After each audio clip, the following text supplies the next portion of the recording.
Boa noite, minhas irmãs e meus irmãos. Que a paz de Jesus esteja em nossos corações. Meu nome é Terezinha Leite. Eu sou tarefeira do Centro Espírita Casa de Amor, que fica situado no estado do Amapá, em sua capital, Macapá, que fica às margens desse único rio Amazonas. O tema da nossa reflexão de hoje é: a iluminação é a meta, a cura é subproduto. Mas antes eu quero convidar a todos ao conhecimento, ao estudo da doutrina espírita, que é uma doutrina consoladora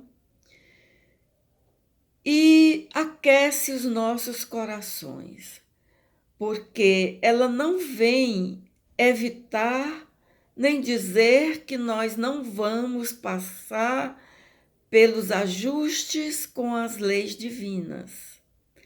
Ela não vem nos tirar de nossos sofrimentos.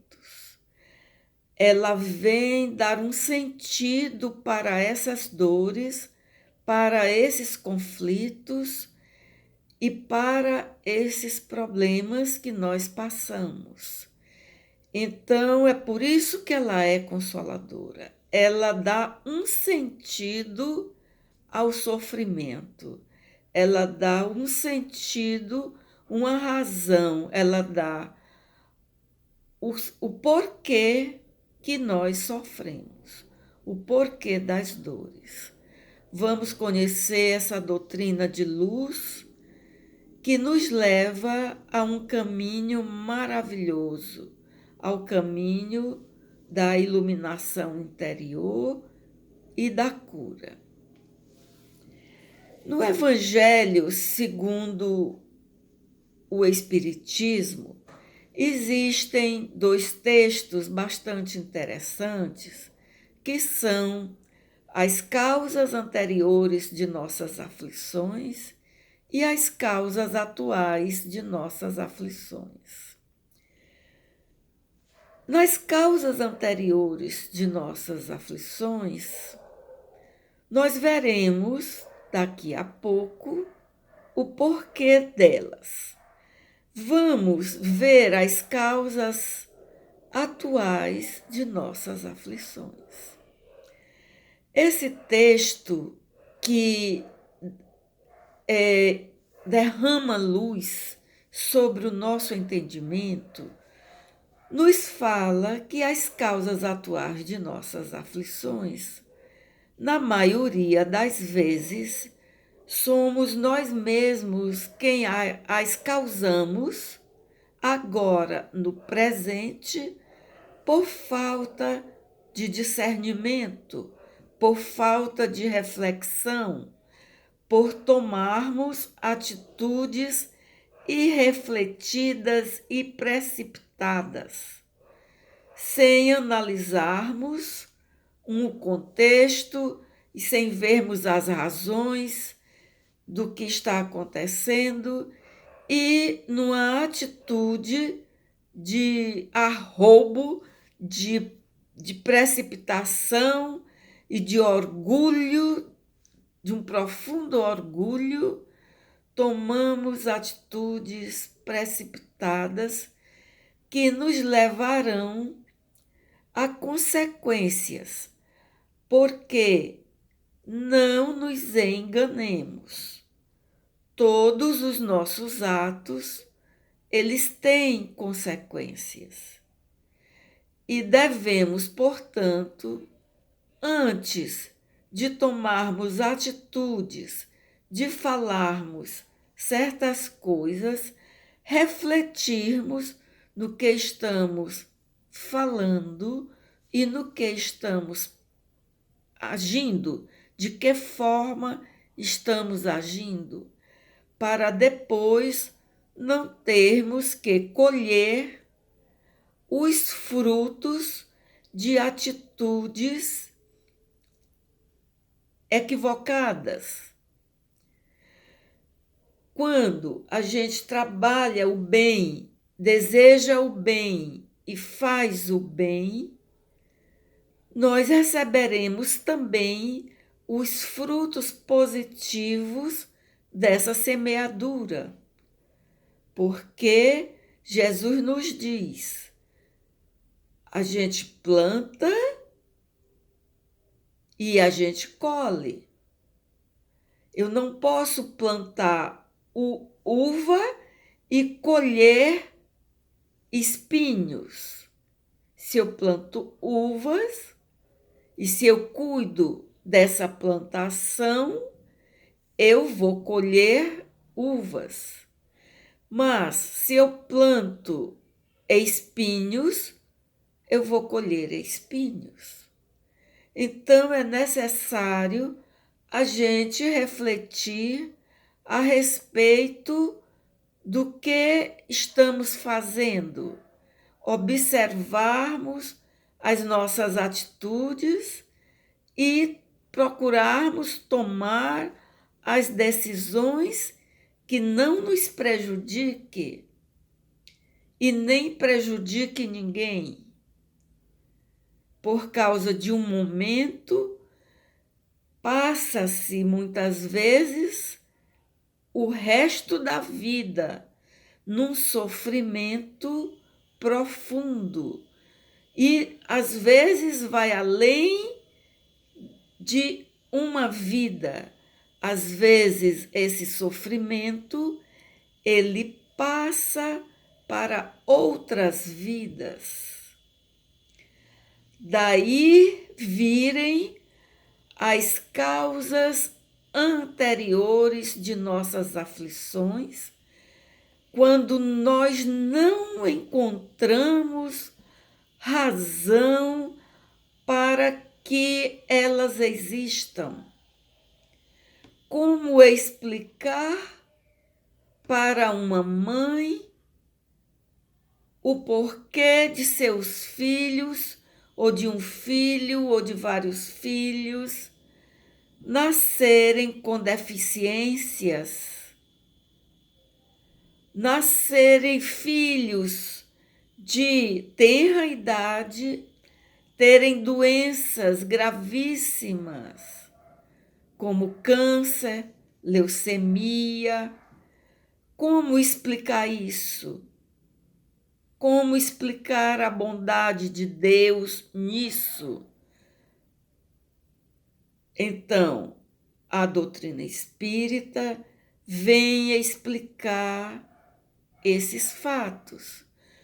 Quando existem problemas, dores, sofrimentos, inclusive sofrimentos morais, que não se encontra explicação nessa existência, temos que ir buscá-la em outras existências, não é? Porque a colheita ela vem mesmo que seja em outras existências, até porque a misericórdia divina não permitiria que nós passássemos por todos os sofrimentos de uma vez só, porque nós não suportaríamos tanta dor, tanto resgate, tanta provação.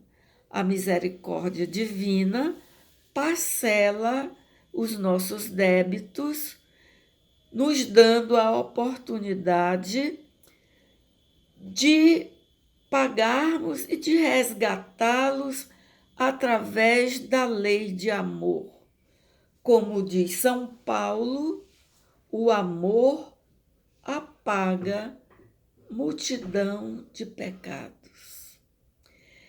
E através da prática do bem, através da prática do amor, nós vamos amenizando essas dores, esses sofrimentos.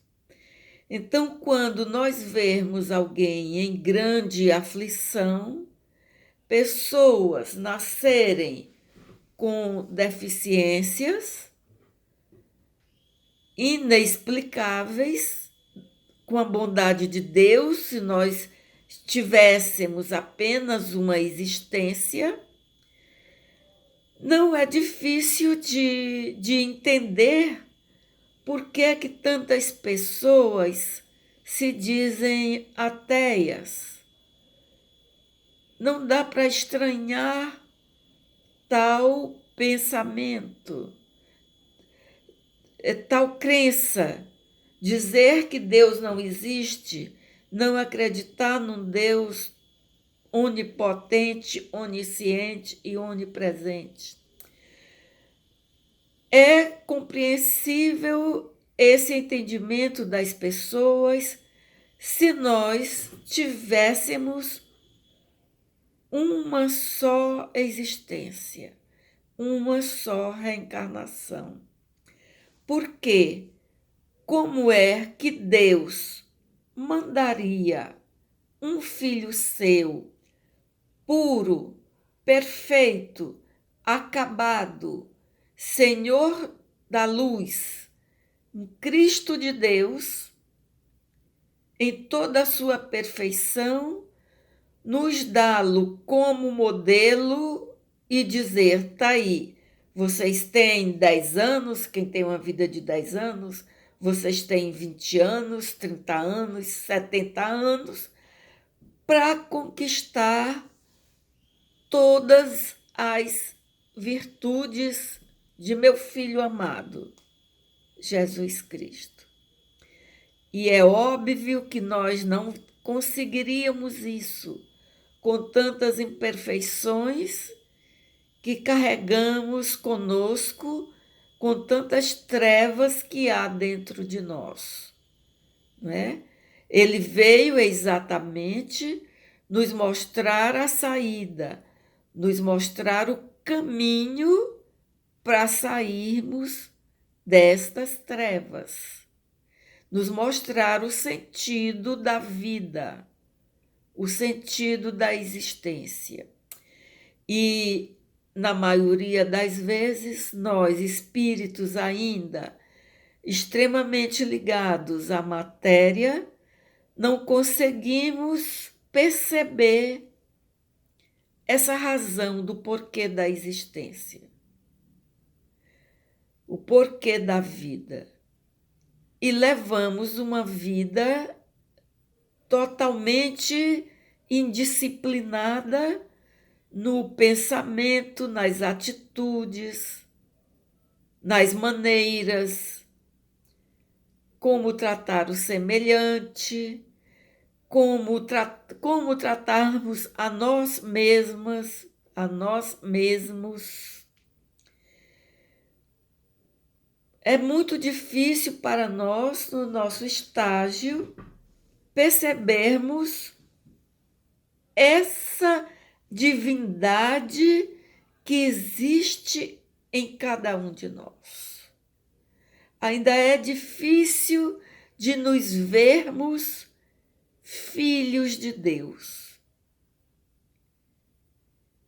E a gente, subjugado pelos arrastamentos de vidas anteriores, de vícios sexuais, de vícios na área de drogas, de vícios de todos os gêneros, caímos com muita facilidade. E precisamos, somente o Evangelho vai nos subtrair dessas situações. Porque o sentido da existência não dá vida, porque a vida ela é eterna. A nossa vida é eterna. O espírito existe por toda a eternidade. E a purificação espiritual ela não acontece numa só existência. Jesus sabia disso. Ele veio começar uma sementeira que já está um plantio, e esse plantio, essa semente, já estão sendo semeadas há mais de 2000 anos. Então, não seria possível vivermos o que Jesus ensina numa só existência, para colocarmos em prática, para absorvermos esses conhecimentos e nos apropriarmos desses conhecimentos, necessário se fazem muitas existências. Muitas existências. Né? Uma semente não leva pouco tempo para se desenvolver e dar frutos. Muitas árvores levam mais de 100 anos para ficarem frondosas, para ficarem toda a sua exuberância. Por que Deus seria mais misericordioso com uma árvore do que para com o espírito já pronto?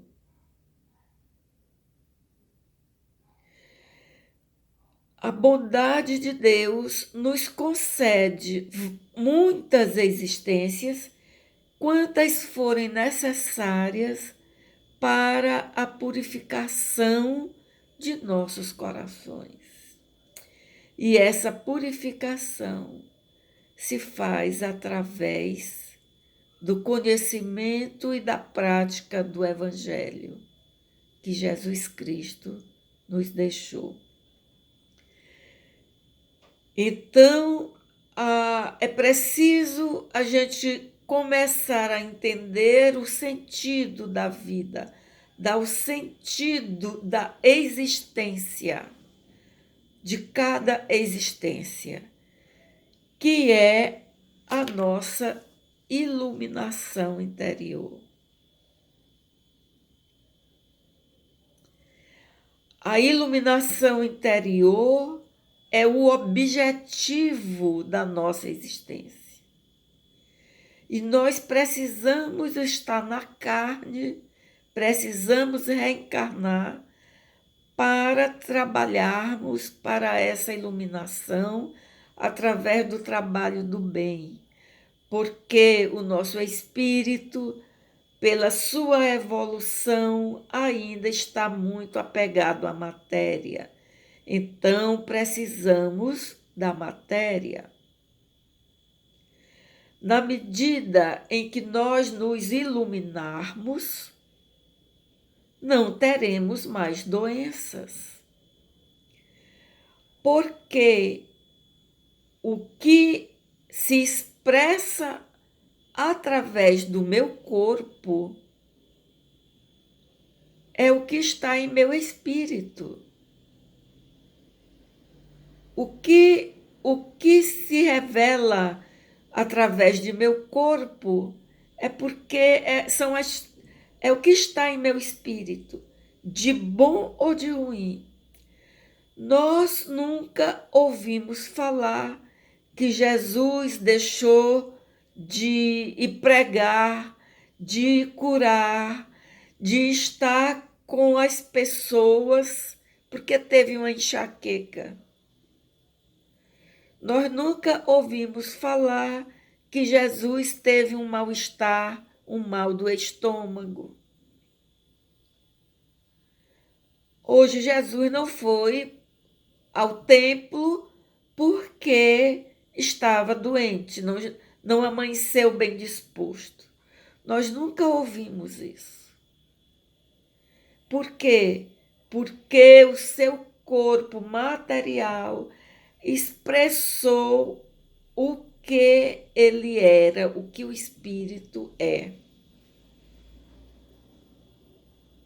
o que ele era enquanto aqui na terra, mas ele continua conosco, ele mesmo disse: eu estarei convosco até o final dos tempos.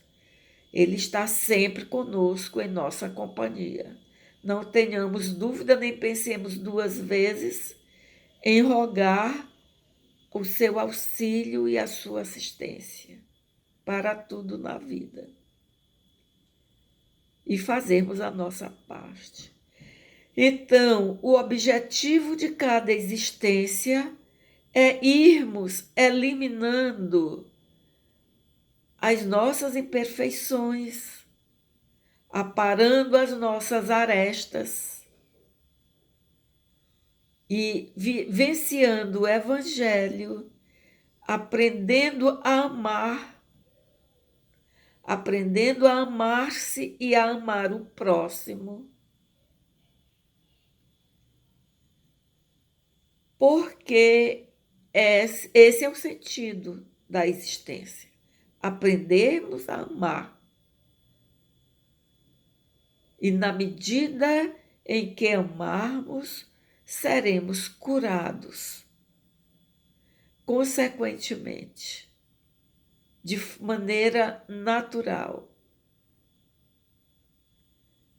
Então, vamos procurar conhecer melhor essa doutrina de luz e que nos esclarece e que não obriga ninguém, nos convence pela sua lógica, pelo seu raciocínio lógico, mostrando um Deus misericordioso, bom e justo, dando sentido para as nossas dores e para as nossas existências. Que a paz de Jesus esteja com todos e nós não esgotaremos nunca nenhum tema dentro de 20, 30 minutos. Então, vamos conhecer mais de perto a doutrina espírita, vamos estudar. Que a paz de Jesus esteja com todos. Obrigada.